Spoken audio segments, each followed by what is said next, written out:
Boa tarde. Em nome do IDI, eu queria dar as boas-vindas a todos. Nós vamos dar início à primeira conferência de um ciclo de conferências, 13 conferências, que vamos, no fundo, ter até dezembro. Vamos ter cerca de 2 conferências por mês. Depois, em junho, só temos uma conferência e depois retomamos com 2 conferências em setembro. E esta iniciativa é uma iniciativa da professora Ana Leal de Faria e do embaixador João Rosalã, e eu por isso queria expressar a ambos os agradecimentos do Instituto Diplomático.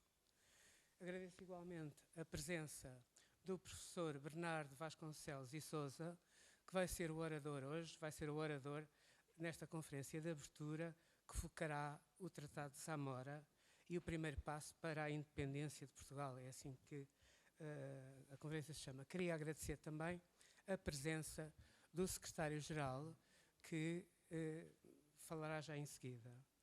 Nós iniciamos assim este ciclo de conferências e os textos, os acordos escolhidos para integrar este ciclo visam, obviamente, abordar períodos marcantes da história de Portugal. Quando já tencionava abdicar do trono, Carlos V, antes de ir para a Espanha, escreveu uma carta secreta para o seu filho, que seria o futuro Filipe II de Espanha. E nessa carta ele escreveu o seguinte: algumas decisões políticas são tão impenetráveis e aleatórias que não sei como as descrever, porque estão plenas de contradições e de equívocos. A ideia deste ciclo de conferências é justamente iluminar e clarificar esses processos que o imperador Carlos V considerava impenetráveis, cheios de contradições e de equívocos. Eu passo agora a palavra ao embaixador Francisco Ribeiro Teles. E nós temos... Não, estou a falar alto. Boa tarde a todos. Queria começar por referir que nesta primeira apresentação sobre os 13 tratados que moldaram Portugal, a minha primeira palavra de apreço vai naturalmente para a professora Ana Leal de Faria e para o meu colega e amigo João Rosalã. Uma saudação também muito especial ao professor Bernardo Vasconcelos e Sousa, meu amigo e colega de curso, talvez o melhor aluno do curso, que hoje temos o prazer de aqui receber.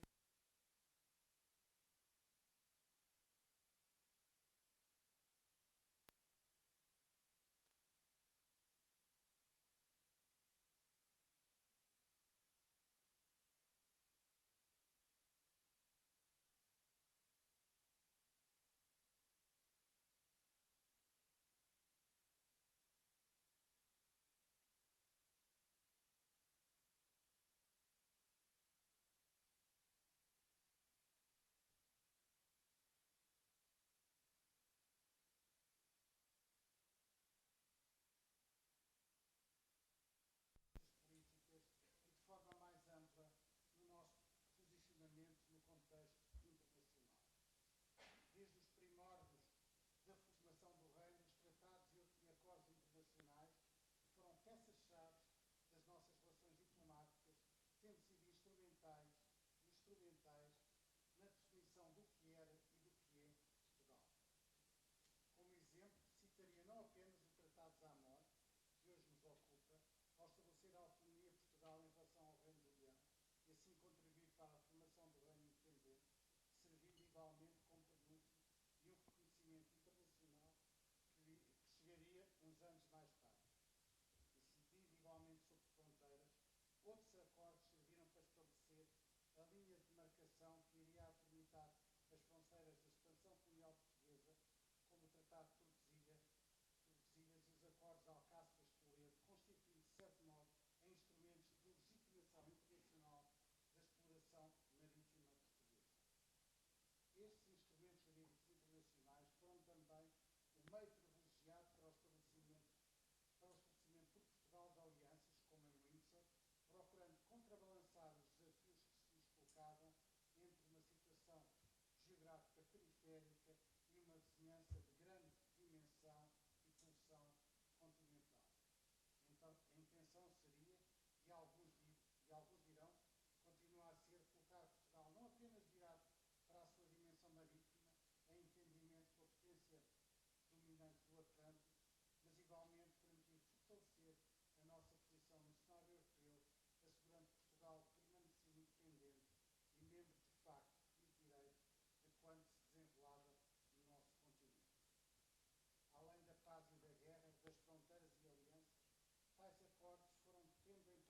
Muito obrigado.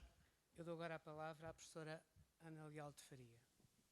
Em primeiro lugar, queria cumprimentar o Sr. Secretário-Geral, Embaixador Francisco Ribeiro Teles, e o Sr. Diretor do Instituto Diplomático, Embaixador José Freitas Ferraz, agradecendo-lhes vivamente, do fundo do coração, o acolhimento e o apoio que deram à nossa ideia. E esta ideia é um bocadinho como as cerejas, e vieram um bocadinho umas atrás das outras. Nasceu o projeto de uma sugestão do Dr. Pedro Bernardo, que aproveito para cumprimentar, que está aqui na primeira fila e que vai ser o editor do livro que irá resultar destas conferências.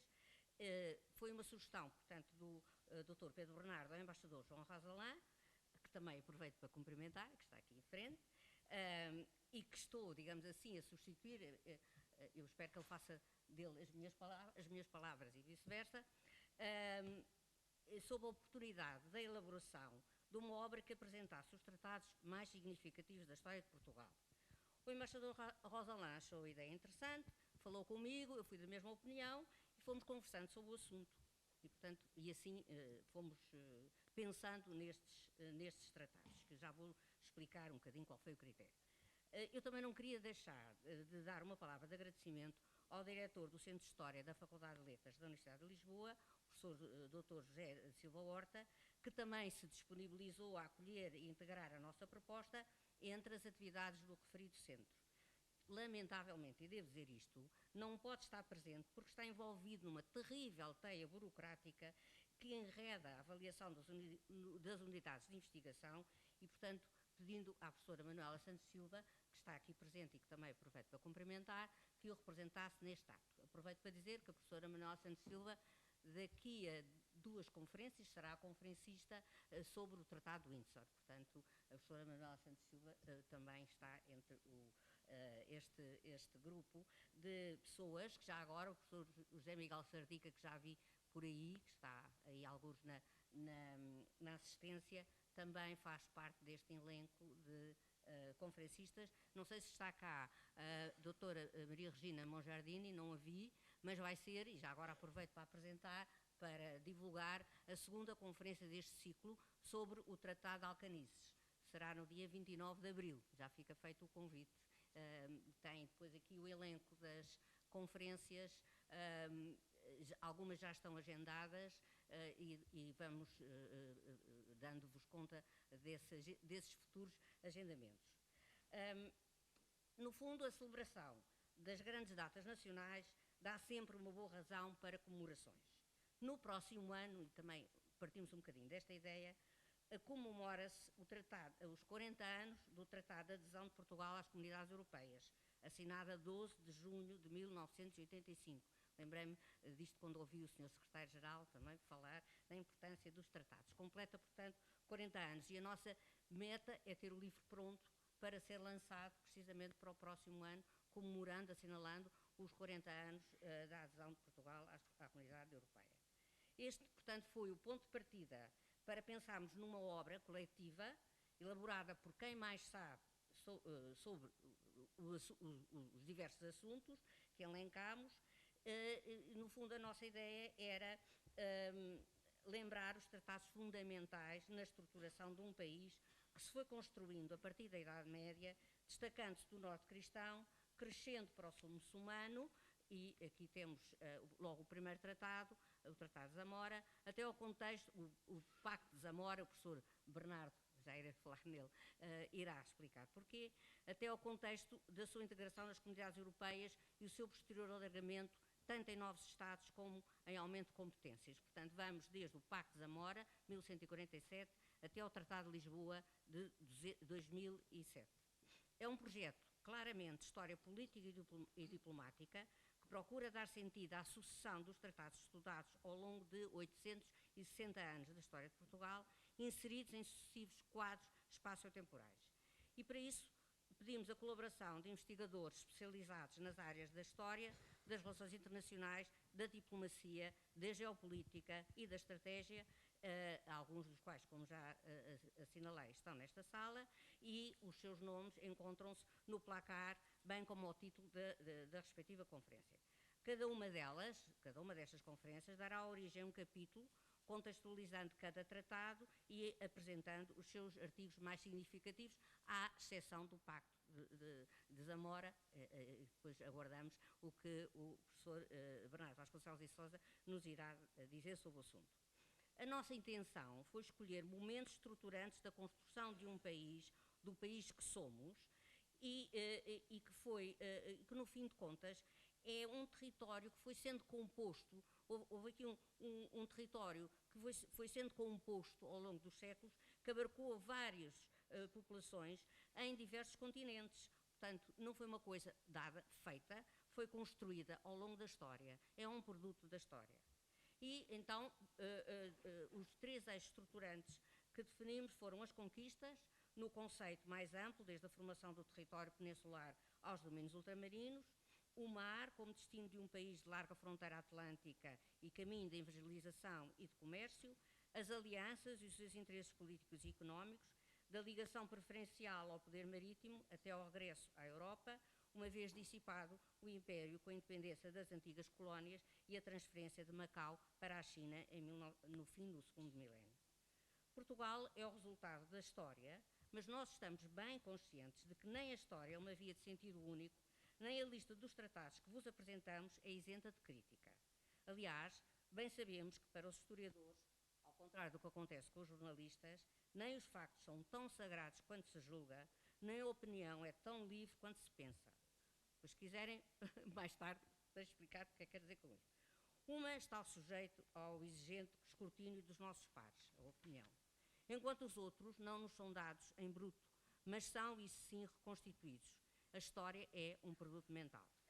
Nada melhor do que nos ajudar a pensar sobre esta questão, do que começar pelo professor Bernardo Vasconcelos e Sousa, que tem muitos e verdadeiros pergaminhos para nos elucidar sobre as questões da formação de Portugal na Idade Média. É professor associado da Faculdade de Ciências Sociais e Humanas da Universidade Nova de Lisboa, licenciou-se em História, pelo visto colega do Sr. Secretário-Geral, e eu gosto muito de ver diplomatas historiadores, devo dizer, e está aqui mais o embaixador Manuel Porto Real, também conheci bem nos bancos da Faculdade de Letras, ainda me fez exame, ou antes salvou-me de um exame, é melhor dizer assim. Licenciou-se, portanto, em História pela Faculdade de Letras da Universidade de Lisboa, doutorou-se em História da Idade Média pela Faculdade de Ciências Sociais e Humanas da Universidade Nova de Lisboa, onde é professor, com a regência das cadeiras de História Medieval de Portugal e de Sociedade e Cultura na Idade Média. Coordenou mestrado em História, foi diretor do Instituto de Estudos Medievais daquela mesma faculdade, diretor da Revista Medievalista, subdiretor e diretor da Torre do Tombo, vice-presidente do Conselho Superior de Arquivos e atualmente é vice-presidente da Sociedade Portuguesa de Estudos Medievais, académico correspondente da Academia Portuguesa da História, membro correspondente da Academia de Marinha e membro titular da Académie Internationale de Généalogie.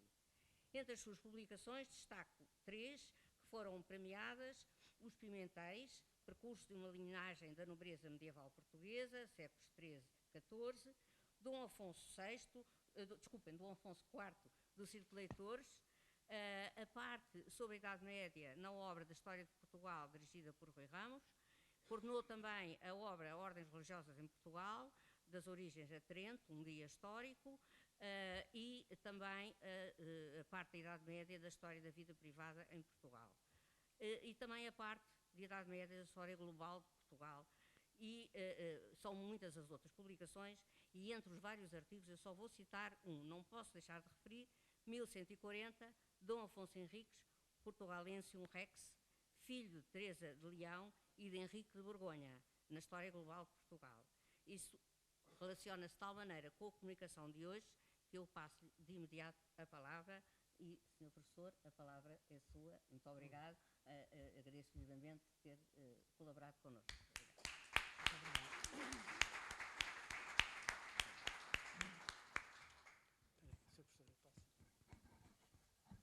Sr. Embaixador Francisco Ribeiro Teles, Secretário-Geral do Ministério dos Negócios Estrangeiros e, de facto, antigo colega do curso da Faculdade de Letras, já nem sei há quantos anos, Sr.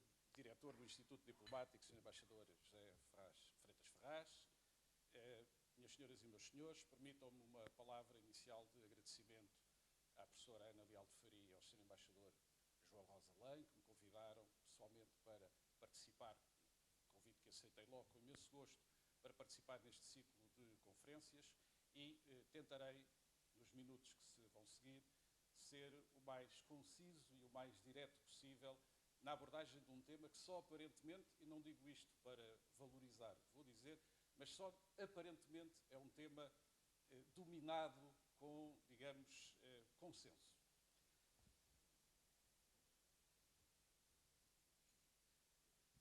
A minha exposição terá estes 4 pontos. O primeiro sobre o Tratado de Zamora, terei já de seguida a ocasião de explicar porque estas aspas. O segundo ponto sobre os antecedentes e o contexto do encontro, que na realidade tem lugar na cidade de Zamora, aliás hoje capital da província de Zamora, no Estado espanhol, teve lugar em 1143. Um terceiro ponto sobre aquilo que se passou, do que nos interessa diretamente nesse encontro, realizado nos dias 4 e 5 de outubro do ano referido. E, finalmente, o longo caminho que teve de ser percorrido até à consumação da vitória diplomática definitiva, digamos assim. Parece uma redundância a consumação da vitória diplomática definitiva, mas creio que, com a minha explicação, fará algum sentido e não será uma afirmação meramente redundante. Não se conhece, enfim, sem querer de maneira nenhuma abalar convicções estabelecidas e transmitidas com muito ênfase ao longo de gerações sucessivas, na verdade não se conhece, nem nunca se viu citado, um tratado no sentido jurídico ou diplomático que atribuímos à palavra tratado, que tenha saído da reunião de Zamora de 1143, em que estiveram presentes o rei Afonso VII de Leão e de Castela, Dom Afonso Henriques, primeiro rei de Portugal, e um legado, um representante do Papa Inocêncio II, o cardeal Guido de Vico. Não há, repito, nem nunca se viu citado um tratado, no sentido jurídico ou diplomático do termo, que possa ser identificado como sendo o Tratado de Zamora. O que, de maneira nenhuma, diminui a importância dessa conferência, uma cimeira, como hoje lhe chamaríamos, nem diminui a importância do que saiu desse encontro de 1143 na cidade de Zamora. E de tal maneira foi importante, quer a conferência, quer o que dela saiu, que já houve mesmo quem tenha escrito, o caso do professor Soares Martínez, que, cito diretamente, é pois em 1143 que deverá fixar-se o início da história portuguesa quanto à política externa. É uma afirmação que penso que pode ser corroborada.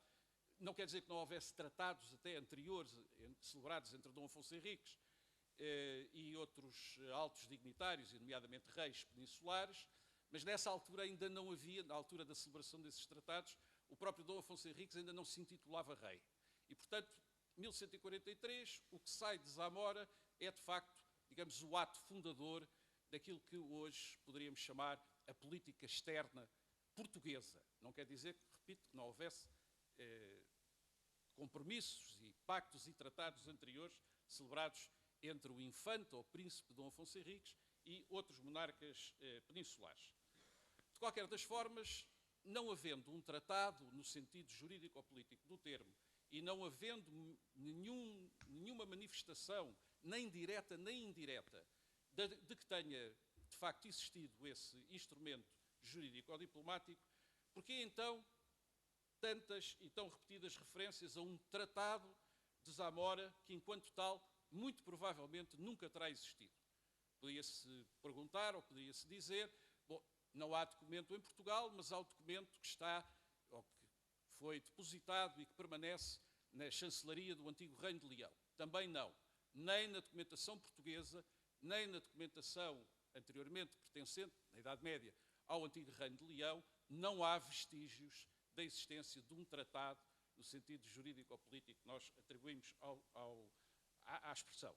Porque então essa, poderíamos dizer, sem querer referir suscetibilidades, Porque então essa invenção de um tratado de Zamora? Bom, do meu ponto de vista, creio que isso resulta de uma tradição forte, de uma tradição historiográfica de cariz essencialmente nacionalista, que querendo conferir solenidade à reunião de Zamora, de 1143, considerou que essa solenidade acrescida adviria da existência de um tratado celebrado entre o rei de Leão e Castela, Afonso VII, e o rei de Portugal. No entanto, na minha ótica, não é necessário conferir, não é necessário falar da existência de um tratado para conferir solenidade e importância política e jurídica ao que se passou em outubro de 1143, na cidade de Zamora.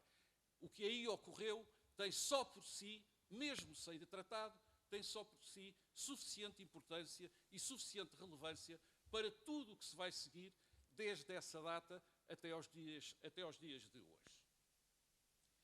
Quais são os antecedentes e o contexto, para aquilo que diretamente nos interessa, os antecedentes e o contexto desse encontro de Zamora? Vamos por partes. Primeiro, vamos por partes dos principais intervenientes na reunião de Zamora, os protagonistas, se quisermos assim designá-los. Em primeiro lugar, no que diz respeito a Dom Afonso Henriques. Durante muito tempo, Dom Afonso Henriques governava o Condado Portucalense a partir de 1128, no seguimento da sua vitória sob o partido da mãe e o partido, digamos, galego, em São Mamede, em 1128. Essa vitória confere a Dom Afonso Henriques o governo do Condado Portucalense, mas na documentação de Dom Afonso Henriques, ele surge sempre como infante, enfim, os termos latinos, infante ou, quando muito, príncipe. A partir de 1139, 1140, há uma alteração muito significativa nessa intitulação de Dom Afonso Henriques.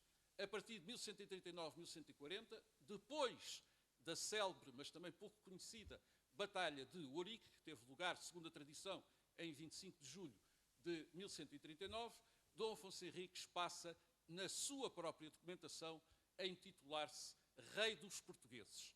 Na expressão latina, Portugalensium Rex. E essa é uma grande mutação que não é exclusivamente formal, antes, pelo contrário, tem toda uma carga política, institucional, militar, ideológica, que todos facilmente podemos compreender. E Dom Afonso Henriques tem, portanto, esse novo estatuto que se auto-atribuiu de Rei dos Portugueses. E quer, evidentemente, fazer reconhecer esse seu estatuto régio também pelo Rei de Leão, que era, digamos, o suzerano natural do Condado Portucalense. Quanto a Afonso VII, Rei de Leão e Castela, além desses títulos régios, ele era também, ou ele tinha-se autodesignado também, a partir de 1135, tinha-se designado como Imperador das Espanhas. E não era uma mera designação exclusivamente protocolar. De facto, ele contava entre Afonso VII de Leão e Castela, contava entre os seus vassalos os reis de Navarra, de Aragão e os condes de Barcelona, de Toulouse, de Montpellier. Portanto, tinha um leque relativamente vasto de vassalos que lhe estavam subordinados, à luz, digamos, da tradição feudal, que lhe estavam subordinados exatamente porque ele reivindicava esse estatuto de imperador. Ora, para Afonso VII de Leão e Castela, ter mais um rei como seu vassalo, sendo ele imperador, era um fator acrescido de prestígio. E Dom Afonso Henriques já tinha, pela sua atividade, pelo seu governo do Condado Portucalense, já tinha, de facto, adquirido, no contexto peninsular, pelas suas vitórias sobre o Islão peninsular, tinha adquirido um estatuto de prestígio, inclusivamente junto do seu primo Afonso VII de Leão e Castela. Depois da situação de Afonso Henriques e de Afonso VII, o que é que estava a fazer em Zamora o cardeal Guido de Vico, delegado, alto representante do Papa na Península Ibérica? Ele tinha chegado à Península Ibérica pouco tempo antes e provavelmente terá entrado na Península Ibérica e ter-se-á dirigido inicialmente a Coimbra e ao Porto, portanto, a cidades do então Condado Portucalense, de acordo com a reivindicação de Dom Afonso Henriques, já então rei dos portugueses ao Reino de Portugal, e muito provavelmente ter-se-á encontrado com Dom Afonso Henriques em Coimbra antes da Conferência de Zamora. Depois dirigir-se-á Guido de Vico, o cardeal, dirigir-se-á a Valladolid, onde celebra um concílio que reúne vários prelados da Hispânia, e depois desse concílio de Valladolid, que terá tido lugar em setembro, será no início de outubro, estará, portanto, na Conferência de Zamora, que tem lugar a 4 e 5 de outubro, como já foi dito. Porquê que Guido de Vico tinha vindo à Península Ibérica? Por várias razões, muitas e diversas. Tentarei apresentar aquelas que me parecem mais relevantes para o assunto de hoje. Em primeiro lugar, ele tinha vindo à Península Ibérica para granjear apoios, quer políticos, quer financeiros, para o Papa Inocêncio II. O Papa Inocêncio II tinha-se refugiado em França, havia uma situação de cisma que lhe era... O papado era-lhe disputado por Anacleto II, uma situação de cisma. Inocêncio II tinha chegado mesmo a ser aprisionado pelos normandos e por Rogério II, que reinava na Sicília, e teve de pagar um enorme resgate, um muito importante resgate, para ser libertado. E, portanto, havia no centro da cristandade ocidental e do próprio papado, havia não só uma situação de cisma, mas uma situação de grave perturbação e ataque à posição do pontífice, que era Inocêncio II. A crescer a isto, como se não bastasse, ainda havia em Roma, nesta altura, uma revolta urbana muito acentuada contra o próprio Papa Inocêncio II, que, aliás, morrerá em setembro de 1143, antes da Conferência de Zamora, e quando Guido de Vico ainda está em seu nome na Península Ibérica, está e ainda estará em seu nome na Península Ibérica para recolher esses apoios, quer políticos, quer financeiros, para o Papa Inocêncio II. Inocêncio II sucederá Celestino III, que tem um pontificado muitíssimo curto, cerca de 6 meses, e a Celestino III vai suceder Lúcio II entre março de 1144 e fevereiro de 1145. E será com Lúcio II que Dom Afonso Henriques se irá, como iremos ver adiante, se irá corresponder através, digamos, de uma troca de missivas. Bom, este é o pano de fundo, digamos assim, que traz, além de que havia também conflitos entre instituições eclesiásticas na Península Ibérica, havia questões de prioridade em termos dos prelados hispânicos, e, portanto, Guido de Vico vem à Península para tentar resolver uma série de conflitos, entre os quais, e uma série de assuntos, entre os quais também pacificar e harmonizar as relações entre Dom Afonso Henriques e Afonso VII, procurando que daí resultasse, dessa pacificação, resultasse um entendimento para conjuntamente continuarem o combate ao Islão peninsular. E é, sobretudo, em torno deste objetivo, a harmonia entre Afonso VII de Leão e Castela e Dom Afonso Henriques, para o combate contra o Islão, é sobretudo em torno deste objetivo da vinda de Guido de Vico à Península Ibérica que ele estará presente no encontro de Zamora em 4 e 5 de outubro de 1143. E, portanto, essa é a situação, e em Zamora, algumas referências cronológicas, só para, enfim, julgo eu, ser mais fácil o enquadramento do que se vai passando de mais relevante relacionado com o nosso tema. Em 4 e 5 de outubro estão, portanto, em Zamora, Guido de Vico, provavelmente terá tomado a iniciativa, pela razão que eu apresentei há minutos, terá tomado a iniciativa de convocar os dois monarcas peninsulares, e muito provavelmente terá sido, digamos, no âmbito desse seu propósito de promover a cooperação entre os reis cristãos, terá sido muito provavelmente em torno desse seu propósito que terá tido lugar a chamada Conferência de Zamora. Primeiro, Guido de Vico está no tal concílio que eu referi há pouco em Valladolid, para resolver alguns dos problemas eclesiásticos, canónicos que existiam, e depois desloca-se de Valladolid para Zamora então para o encontro com o monarca de Leão e Castela e o monarca português. E o que é que saiu então deste encontro em que os três protagonistas têm propósitos claramente diferenciados, mas que vão convergir, sintomaticamente, vão convergir num aspecto essencial, que se revelará essencial, sobretudo, não só, mas sobretudo para o caso português. Como eu disse, não há nenhum documento, nem atualmente em Espanha, nem em Portugal, nem nunca existiu qualquer citação direta ou qualquer referência direta a um tratado celebrado em Zamora, nesta altura, entre Afonso VII, Leão e Castela, e Afonso Henriques de Portugal. O que é que há então de prova documental de que algo se vai alterar e vai alterar muito significativamente no âmbito desta conferência em termos jurídico-diplomáticos, políticos, etc. Há dois documentos da chancelaria leonesa, portanto, do rei Afonso VII, em que se diz expressamente que, estando o cardeal representante da Igreja de Roma presente, Guido de Vico, e estando presente Dom Afonso Henriques e Afonso VII, essa documentação refere, expressa explicitamente Afonso Henriques como rei. É a primeira vez, tanto quanto sabemos, tanto quanto temos conhecimento, e não me parece que outros casos possam existir, casos anteriores possam existir, é a primeira vez que Afonso VII reconhece o estatuto régio, digamos assim, a condição real a Dom Afonso Henriques. São dois documentos que marcam toda a diferença relativamente àquilo que era a relação anterior entre o Reino de Portugal e o Reino de Leão e de Castela. E, portanto, é talvez necessário vermos o que é que este reconhecimento do título de rei a Afonso Henriques por parte do monarca de Leão e Castela, que faz toda a diferença, porque é que se verifica esta alteração. Creio que não há forma de evitar a palavra.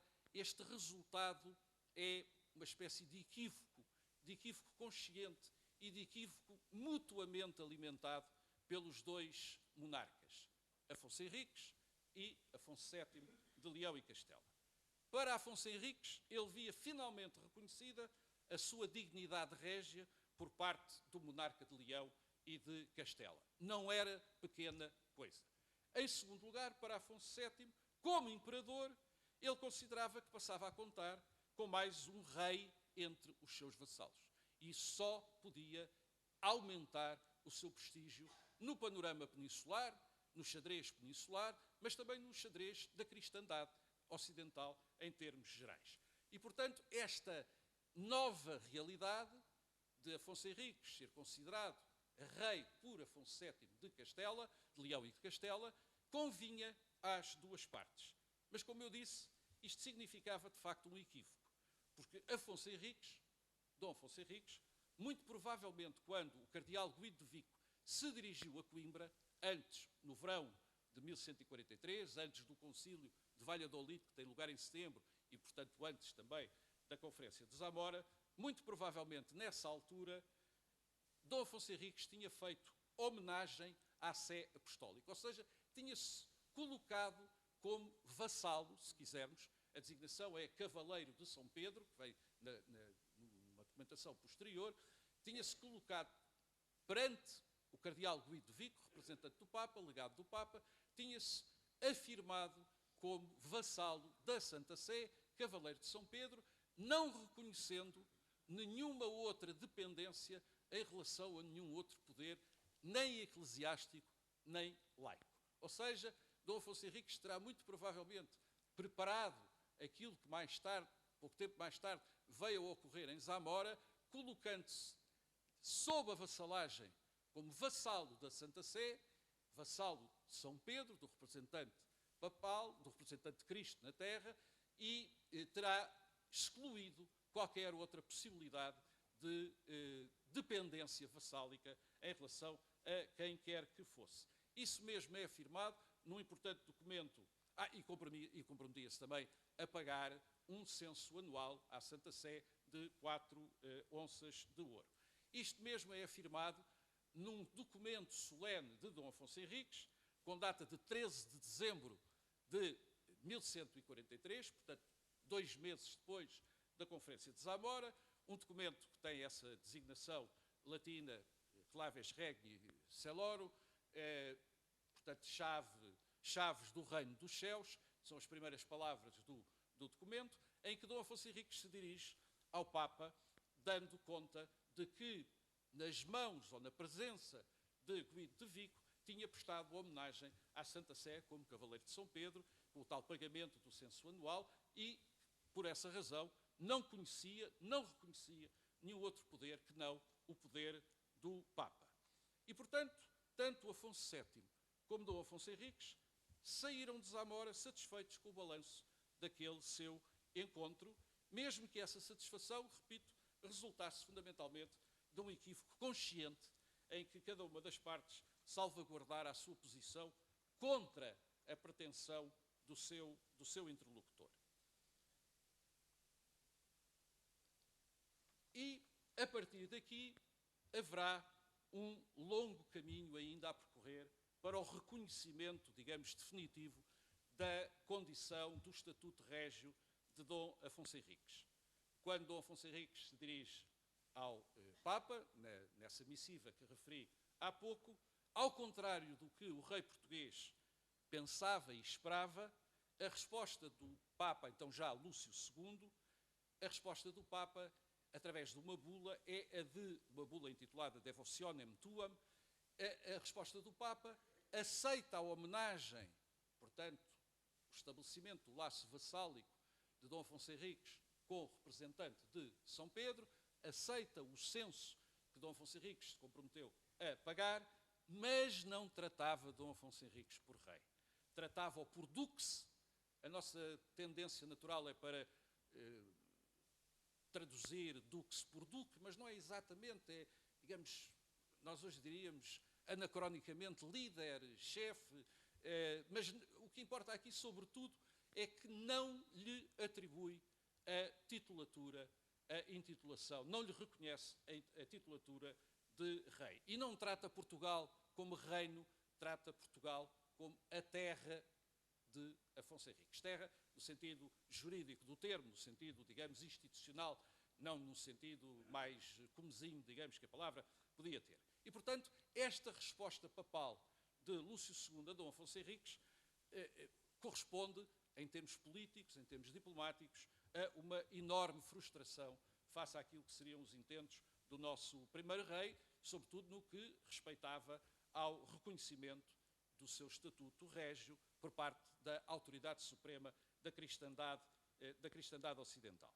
A partir daqui vai-se desenvolver, ou aliás já se vinha desenvolvendo, uma atividade diplomática muito intensa, sobretudo encabeçada por aquele que terá sido, é uma figura muitas vezes pouco conhecida, pelo menos em termos de memória coletiva, mas aquele que terá sido, porventura, o principal conselheiro do primeiro rei português, Dom João Peculiar.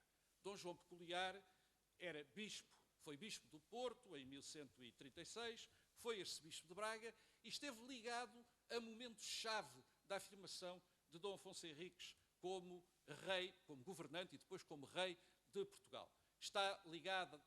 Dom João Peculiar está ligado à fundação, juntamente com Dom Afonso Henriques, à fundação do Mosteiro de Santa Cruz de Coimbra, no início da década de 30 do século XII. Não é caso agora para falarmos disso, mas haverá uma ligação muito estreita entre o Mosteiro de Santa Cruz de Coimbra e a figura de Dom Afonso Henriques, de tal maneira que o Mosteiro de Santa Cruz de Coimbra será o primeiro panteão régio.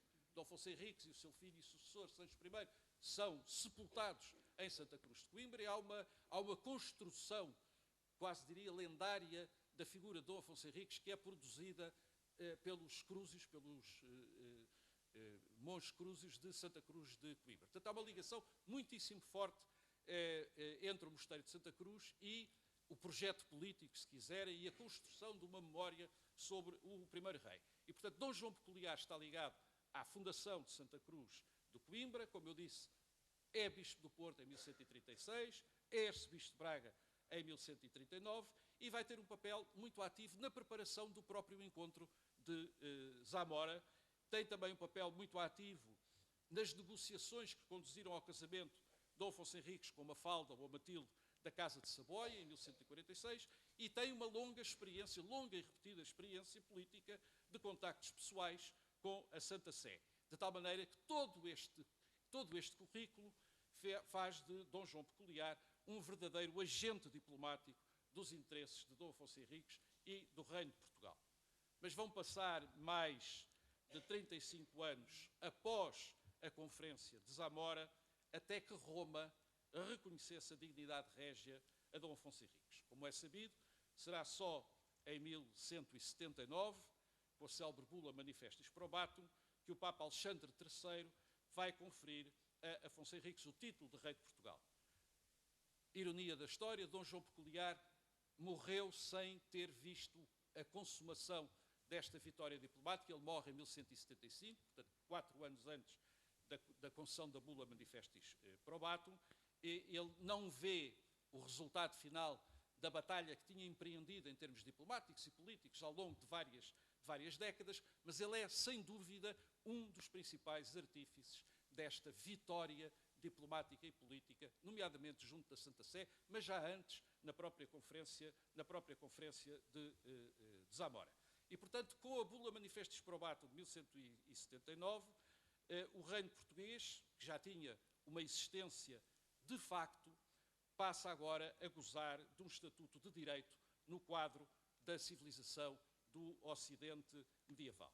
Assim, para terminar, para não abusar da vossa paciência, esta bula Manifestis Probatum de 1179, não sendo também ela um tratado, no sentido rigoroso do termo, é, no fundo, a consumação jurídico-diplomática do que começou a ser definido em Zamora, cerca de 35 anos antes, ou, melhor ainda, é a consumação, a bula Manifestis Probatum, é a consumação, aqui sim, do primeiro passo para a independência, com a assunção do título de Rei dos Portugueses por parte de Dom Afonso Henriques, no seguimento da sua vitória militar na Batalha de Ourique, 3 ou 4 anos antes de Zamora, 40 anos antes da bula Manifestis Probatum, concedida pelo Papa Alexandre III.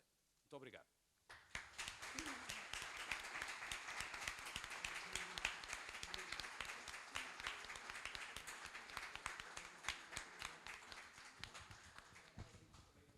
Muito obrigado, Sr. Professor, por esta conferência tão interessante. A sessão está encerrada. Muito obrigado por terem vindo. Quer perguntas? Não estava previsto. Secretário-Geral, mas se quiserem. Há alguém que queira fazer uma pergunta? Está em vídeo. Tá. O problema é a falta de... Só temos este. Muito obrigado, Sr. Professor. Muito obrigado, Srs. Professores. Muito interessante essa exposição. Eu não vou fazer uma pergunta, vou só confirmar a informação sobre Dom João Peculiar. Na realidade, na Embaixada de Portugal na Santa Sé, há um quadro com todos os enviados especiais à Santa Sé, ao Vaticano, Portugal, e o primeiro é efetivamente Dom João Peculiar. E isso, para nós, embaixadores da Santa Sé, quando explicamos aos nossos visitantes a antiguidade, a ancestralidade desta embaixada, dá-nos muito orgulho, porque de facto, efetivamente, Dom João Peculiar foi o primeiro enviado a Portugal ao Papa e nós consideramos-lo como integrado na diplomacia do Portugal independente. Obrigado. E muito justamente, como procurei também sublinhar, não é? É, digamos, entre aspas, um patrono dos diplomatas portugueses.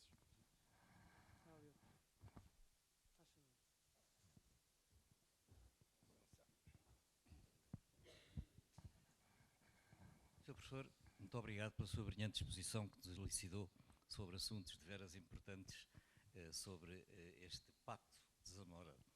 Eu tinha uma questão para pôr ao Sr. Professor, porque Afonso VII, ao reconhecer a independência de Portugal, simultaneamente concedeu a Dom Afonso Henriques o senhorio do Condado da Astorga, que está situado dentro do Reino de Leão. Eu queria saber a opinião do seu professor sobre esta atitude de Afonso VII. Terá sido para colocar Dom Afonso Henriques numa situação de velada vassalagem em relação a ele, ou terá havido outros motivos para tal decisão? Muito obrigado. Muito obrigado. É verdade, eu não referi isso, enfim, como não referi muitas outras coisas, mas Afonso VII concede a Dom Afonso Henriques, neste quadro que foi anteriormente descrito, o senhorio de Astorga, que indubitavelmente não era parte do condado portucalense e que se situava, digamos, no coração do então Reino de Leão. Eu creio que essa concessão é mais um motivo para, digamos, agarrar Dom Afonso Henriques a uma situação de dependência vassálica, não é? A dependência vassálica não é uma dependência qualquer, é uma forma de estruturação entre senhores, entre membros da nobreza, da realeza, etc. E, portanto, o facto de Dom Afonso Henriques lhe ser concedido por Afonso VII, imperador da Espanha, o senhorio de Astorga, era, no fundo, um reforçar, um sublinhar dessa situação de dependência vassálica ou de laço vassálico, em que havia obrigações mútuas, digamos assim, não é? Portanto, o vassalo tinha de prestar ao suzerano auxílio et concilium, auxílio, nomeadamente, de ordem militar, e concilium, conselho político, digamos assim, não é? Portanto, era um laço pessoal, institucional, vassálico, militar, político, que assim ficava reforçado.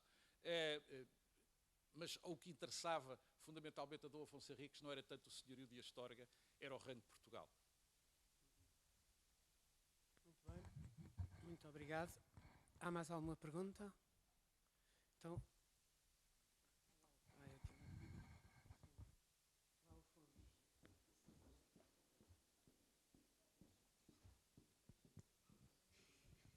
Senhor professor, perguntava-lhe só se aqueles acontecimentos picarescos que Alexandre Herculano conta no seu livro, nos contos do Bispo Negro, têm alguma base de verdade histórica? Há